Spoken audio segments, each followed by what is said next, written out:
ભાઈ જૂના બ્લોગ મૂકો માં નવા બ્લોગ મૂકો બાધણા થઈ જાય છે comment sleeping work from home guys જઈ ઘરે જમવામાં દાળ ભાત શાક રોટલી રસની પૂરી દેવાના હે બધાયને 400 રૂપિયા આપો આ બેનામ ગણે બ્લોગ ચાલુ કર્યો ને વારવા માંડી છે થોડી બહાર બેઠી છે હરખુડા પણ શું છે પણ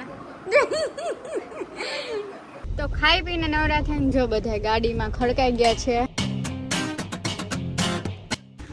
ગુડ મોર્નિંગ જય શ્રી કૃષ્ણ. કેમ છો બધાય? હાય ગાઈસ ગુડ મોર્નિંગ બધાયને ને જય શ્રી કૃષ્ણ. જય શ્રી કૃષ્ણ. તો આને છે ને જામ પડી ગઈ છે એટલે છે ને કઈક તકલીફ થાય છે. શું થાય છે? કમર દુખે છે અને આંખમાં કઈક થાય છે. ના કેમ પડી? 1:30 વાગે એટલે પોતા તો 10 વાગે ઉઠે. કુવામાં ગાઈસ લેટ થઈ જાય છે. પેલા કેવા નવા લગ્ન થયા હતા ને તો હારા બનવા હાટું થઈને રાજકોટ આવ્યા ને તો પેલા પોતે ઉઠી જાય ને પછી મને ઉઠાડે. હારા કોઈ બને નહીં. આપણે મને ઉડી જતી નીંદર. મને એમ થતું કે આને ઉઠાડું. ઓ તો હવે તો કોઈ દી નથી થાતો. આપણે કઈને મરી જાય ઉઠો. પણ હું કઈ હૂતો તો 3 વાગે હૂતો હું એડ કરીને બ્લોગ એડિટ કરીને. લોકો એમ કહે ભાઈ જૂના બ્લોગ મૂકો માં નવા બ્લોગ મૂકો બાધણા થઈ જાય છે કમેન્ટમાં. સાચી વાત છે ગાઈઝ.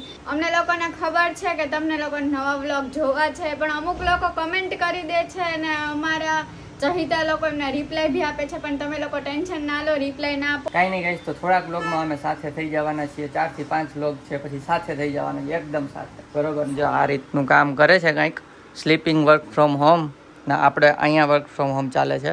બંનેનું કામ ચાલતા હતા. અત્યારે જવાનું છે બા દાદાને તેડવા માટે. તો દેવાંગીના બા દાદાને તેડવા જવાનું છે અને અહીંયા જમવાનું છે 2 ટાઈમ બરોબર ને. તો હાલ હું ફટાફટ તેડતા આવું ને અત્યારે વાગ્યા છે 12:05. તો હાલ ફટાફટ નીકળું મોડું થશે મારે બરોબર.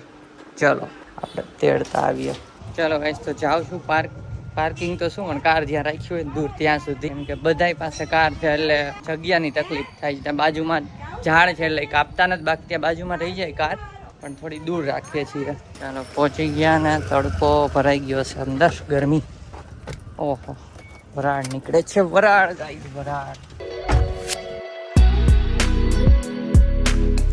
મોટો ઇસ્યુ એ થયો છે કે મોબાઈલનું રિચાર્જ પતી ગયું છે બરોબર અને કોલ કોઈને લાગે એમ છે ને. અત્યારે જોઉં છું ને તો નેટ એટલું આવે છે કે રિચાર્જ નહીં થાય. મારા વોટ્સએપમાં મેસેજ નથી જતો. દેવાંગી કર્યો મેં. હવે કે ફોન કરવાની જરૂર પડે કે નહીં ખબર નહીં. અને એવો વિચારું છું કે અહીંયા સીએનજી પૂરવા જાઉં છું ને તો ત્યાં કોક ને કોક હોટસ્પોટ કરો 2 મિનિટમાં તો હું રિચાર્જ કરી નાખીશ. 1 મિનિટમાં જ થઈ જાય આમ તો જોઈએ. ચલો સીએનજી સ્ટેશને કોઈ મળી જાય તો કોક તો સારો માળ આવી છે ને. હોટસ્પોટ ખાલી જાય છે 2 મિનિટ. તો ગાઈસ જો આ ભાઈ છે ને ત્યાં કારમાં બેઠા બ્લેક પહેર્યું તો એ ભગવાનના માળા મળી ગયા આપને. અને ત્યાં ઊભા હતા મોબાઈલમાં જ કંઈક કરતા હતા તો ત્યાં જઈને કીધું હોટસ્પોટ કરશો ને ચાલુ કર્યું કનેક્ટ કર્યું અને 15 સેકન્ડમાં જ મેં રિચાર્જ કરી કેમ કે ખુલ્લું હતું ગૂગલ પે. હવે રેડી હવે ગમે ને ફોન ગમે ઓનલાઈન પેમેન્ટ પણ થઈ જશે તો હવે ટેન્શન ફ્રી.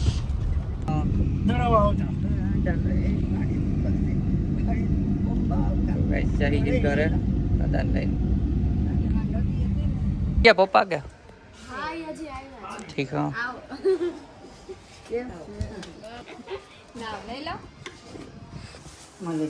આવી ગયો બા દાદા લઈને નાજો. શું છે જમવામાં?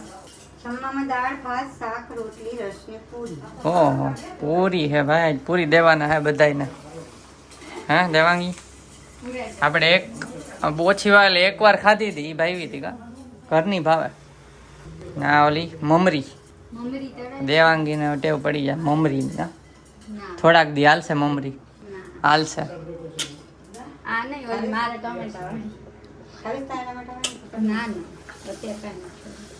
ઉડે નહીં. પાછા કામે બેસી જાય થોડી વાર. જમવાને થોડીક વાર છે ત્યાં સુધી થોડુંક કામ પતાવી દઈ. હવે જમવા બેસી ગયા રસ પૂરી અને મમરી ને શાક બરોબર છે. બીજું છે અમુક પ્રસાદી ઓલી ખીર બીર ને એવી. આ પ્રસાદી છે. શું છે બોલ? આ લઈ લ્યો રસ. આટલો તો જોઈ ને આટલામાં આવ્યો પાછો લે. ચલો જમવા બેસી ગયા છે બધા. મમ્મી બનાવે છે. પંખો બહુ કકરાટ્યો તારી જેમ. ચલો ક્યાં રિચાર્જ કર્યું ખબર? પેટ્રોલ પંપ એક ભાઈને કીધું હોટસ્પોટ કરો ને એને હોટસ્પોટ દે મેં રિચાર્જ પણ તો કાકાને ઘર વાઈફાઈ હોય. મને શું ખબર એના પાસવર્ડ એ થોડા ખબર પણ તમે કોને લાવો શાક આપો શાક તો ગાઈસ જો બધાને એને એસીમાં હોવડાવી દીધા જો અહીંયા દાદા બા મમ્મી પપ્પા એસી ચાલુ ને અહીંયા આમ કામ કરીએ જો અહીંયા કામ કરીએ તો જો કામ બતાવીને બહાર આવ્યા નાના છે ને પોર્ટ કરવાનો તેનું સિમ કાર્ડ એરટેલમાં 400 રૂપિયા આપો આ બેન આમ ગણે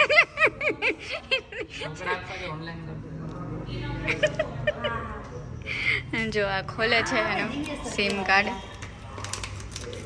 વાંધો નહીં જો આવી ગયું છે તો ખરા છે તો ખરા કસ્ટમર બ્લોક બેન તો શું જો શટર બંધ થઈ ગયું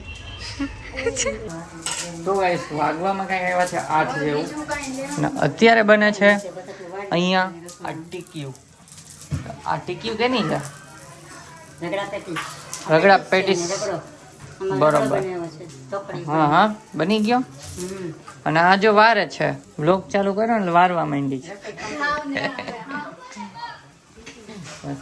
અને હું અહીંયા પગથિયે બેસીને એડિટિંગ ચાલુ કરતો હતો જ્યાં બ્લોગનો સીન લેવાનું યાદ આવ્યું એટલે જો બતાવી દઉં લોકો બહાર બેઠા છે બહાર ઠંડો પવન સારો આવે ને એટલે જમકોડી બહાર બેઠી છે આજ ઓછી ગરમી છે ને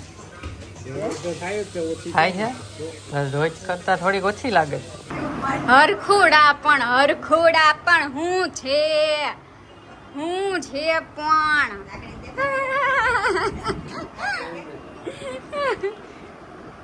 હું છે પણ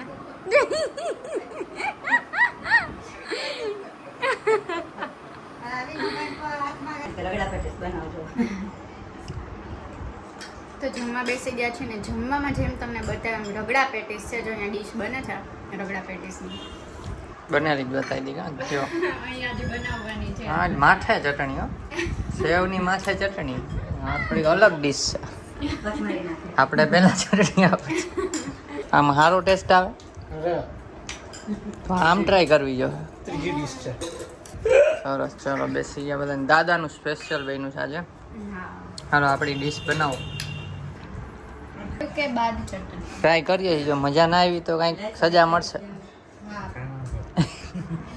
આ ડાગલો બનાવ્યો બોલ તો ખાઈ પીને નવરા થઈને જો બધા ગાડીમાં ખડકાઈ ગયા છે જો અહીંયા